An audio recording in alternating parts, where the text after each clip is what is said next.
China, meantime, denying using lethal weapons in quashing the protests, a top PRC official in Tibet, also accusing overseas media of sympathizing with the Dalai Lama and distorting the facts of the unrest, which has now spread beyond Tibet's borders. Joining us this morning is Simon Littlewood, president of Asia Now, which advises businesses, including Fortune 100 companies, on strategy and markets. And Simon joins us from Singapore today. Good morning to you, sir.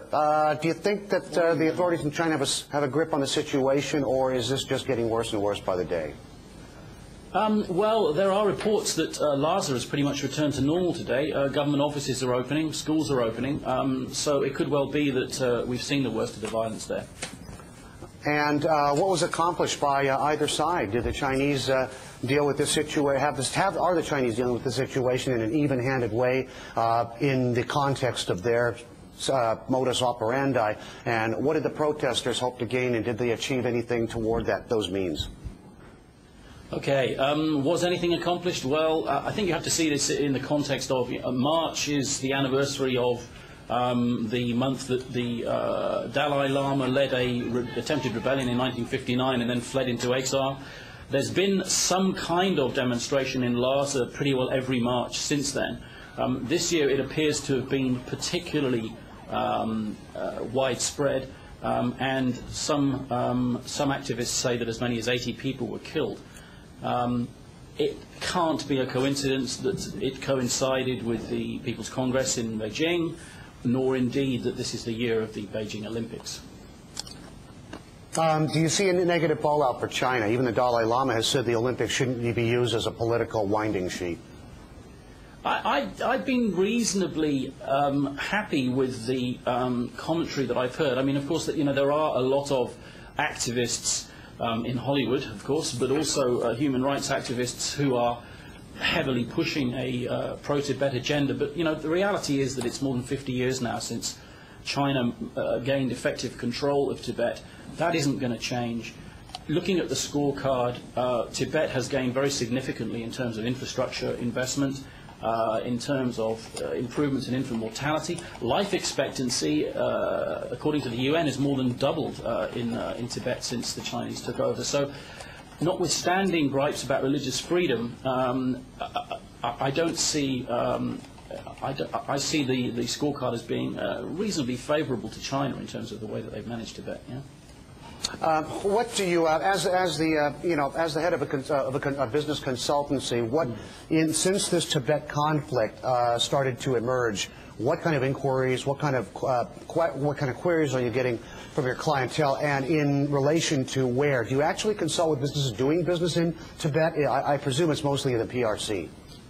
Look, I think that the reason that multinationals are going to be watching this is because there is a school of thought that says that a major factor driving the high level of unrest this year, as opposed to other years, is to do with food price inflation. And the significance of this is that this is a big issue all over China, and indeed all over the world.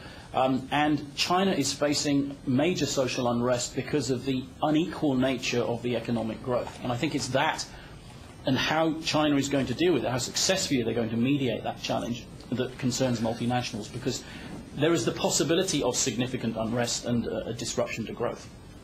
Mm-hmm. The Chinese, for the better part of the last half century, have been trying to, and we could talk till the cows come home about the rationale for it, about the invasion and annexation of Tibet, but the reality has been a whole generation that has existed under Chinese rule. The Chinese have put money into there, have pulled out a lot of the stops trying to develop the region and tried to steer economic, foreign direct investment into the region. Do you think it's going to be able to lift up Tibet by the bootstraps and become a thriving, happening region, a real epicenter of research and development and creative thought processes? I don't know about an epicenter of research. I don't think Lhasa is ever going to be Singapore, at least not in our lifetimes. But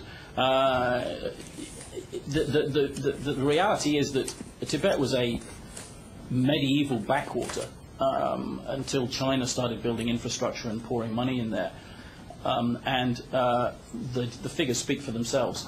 I think that the lot of the average Tibetan has improved significantly in the last 50 years. It's all about economics in the end, isn't it? I mean, as more money goes in, people are happier. When their lifestyles go up, when their standard of living goes up, when their health standards go up, there's going to be less and less of this, presumably, in the next decade? Yeah, I mean, I think it's interesting, isn't it? If you think about what happens in other communities in Asia when there is social pressure on money, for example, inflation, the overseas Chinese very often bear the brunt of the anger, as they did in Indonesia, as they do periodically in Malaysia, even in Thailand. And you know what you've seen in Lhasa, of course, is that Chinese shopkeepers and other business owners, and the Chinese, obviously the Han Chinese, have a significant control of large elements of the economy, are the ones who bear the brunt of the attack. Simon, good talking to you.